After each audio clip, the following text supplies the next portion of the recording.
খাস কলকাতায় ব্যবসায়ীকে অপহরণের অভিযোগ, মুক্তিপণ চেয়ে ফোন ব্যবসায়ীর স্ত্রীকে। পুলিশে অভিযোগ জানাতেই তড়িঘড়ি পদক্ষেপ পুলিশের। কলকাতা পুলিশের এআরএস, ডিডি এবং গড়ফা থানার টিম মাঠে নামে মালদহ জেলা পুলিশও। শেষ পর্যন্ত পুলিশি অভিযানে উদ্ধার হয় ওই ব্যবসায়ী, গ্রেপ্তার 6 অপহরণকারী। শনিবারই পুলিশকে অপহরণের কথা জানানো হয় অনির্বাণ হাজরা নামের ওই ব্যবসায়ীর পরিবারের তরফে। সূত্রের খবর, কসবা থেকেই তুলে নিয়ে যাওয়া হয় ওই ব্যবসায়ীকে। ঘটনার পরে সোজা থানায় গিয়ে অভিযোগ জানান তার স্ত্রী। পুলিশের তরফে ঘটনার কথা বলতে গিয়ে বলা হয়, গতকাল আমাদের কাছে একটা ইনফরমেশন আসে, জানানো হয় অনির্বাণ হাজরা নামের এক ব্যবসায়ীকে কিডন্যাপ করা হয় কসবা এলাকা থেকে। তার স্ত্রী এই অভিযোগ করেন। তদন্ত করে আমরা দেখতে পাই মালদহের মোথাবাড়ি গ্রামে ওনাকে রাখা হয়েছিল। 24 ঘন্টার মধ্যে ওখান থেকে ওনাকে উদ্ধার করা হয়। ইতিমধ্যেই 6 জনকে গ্রেফতার করা হয়েছে। ব্যবসায়ী বর্তমানে সুস্থ আছেন। কী উদ্দেশ্যে তাকে কিডন্যাপ করা হয়েছিল তা এখনো তদন্ত করে দেখছি আমরা। গতকাল আমাদের কাছে একটা ইনফরমেশন আসে গড়ফা থানাতে যে অনির্বাণ হাজরা নামের একজন বিজনেসম্যান, ওনাকে কিডন্যাপ করা হয়েছে। ওনার ওয়াইফ আমাদের কাছে খবর দেয় যে ওনার হাজব্যান্ডের ফোন থেকে উনি একটা ফোন কল পান যে ওনার হাজব্যান্ডকে কিডন্যাপ করা হয়েছে আর সরানোর জন্য 20 লাখ টাকার ডিমান্ড করা হয়।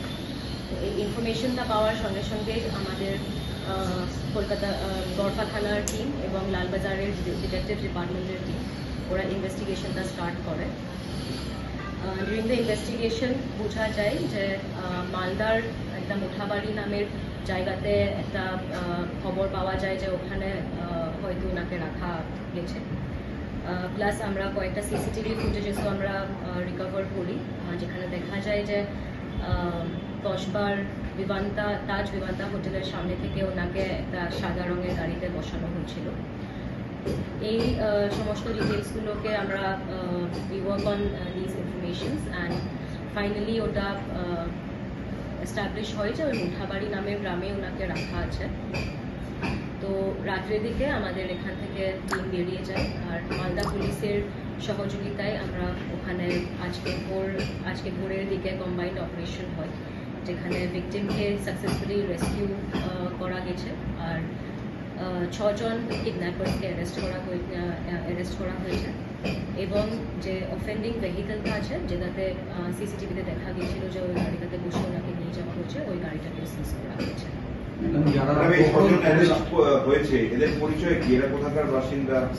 দেখুন, এখনো ওরা আমাদের টিম এখন ট্রানজিটে আছে। ওরা একবার আসলে পুরোপুরি ভালোভাবে ইন্টারোগেশনটা করার পরে আমরা এই 6 জনের মধ্যে কেউ বিজনেস পার্টনার ছিলেন এনার? ওটার উপরে আমি এখনই কমেন্ট করবো না, কারণ একবার ওরা এখানে আসার পরে ভালোভাবে ইন্টারোগেশনটা হওয়ার পরে এসব আমরা বলতে পারবো। মানে মোটিভ কি ছিল কিছু জানা গেছে? মানে এখন অবধি যেটা বোঝা গেছে ওরা তো 20 লক্ষ টাকা ডিমান্ড করেছিল, so money is definitely the motive. আরো যদি কিছু আছে এটা ফার্দার ইনভেস্টিগেশন।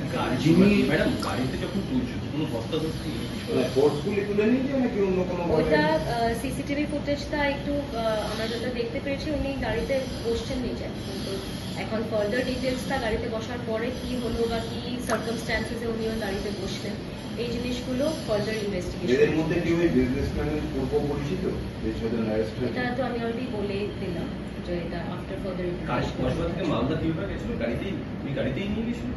ওটা আমি বলছি যে ওরা একবার আসুক, ভিকটিমকে এই বিষয়ে জিজ্ঞেস করার পরে। আর এখনো আমরা ভিকটিমকে ওইভাবে আমরা জিজ্ঞাসাবাদ করতে পারিনি যে ওনার সঙ্গে কী কী হয়েছে, কারণ ওনাকে ওখান থেকে রেস্কিউ করা হয়েছে।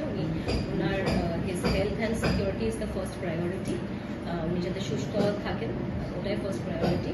তো ওনার মেডিকেল চেক আপ ওখানে করা হয়েছে, উনি সুস্থ আছেন। একবার উনি আসার পরে will get the full details. যে ছজনকে ধরা হয়েছিল তারা কি কলকাতার বা এই গ্রুপ, মানে একটু তাদের ডিটেইলস কি জানা? না, ওদের ডিটেইলসটা আমি এখনো পুরোপুরি ক্লিয়ারলি আমার কাছে ডিটেইলসগুলো আমি শেয়ার করতে পারবো না। একবার আসার পরে will definitely share the details.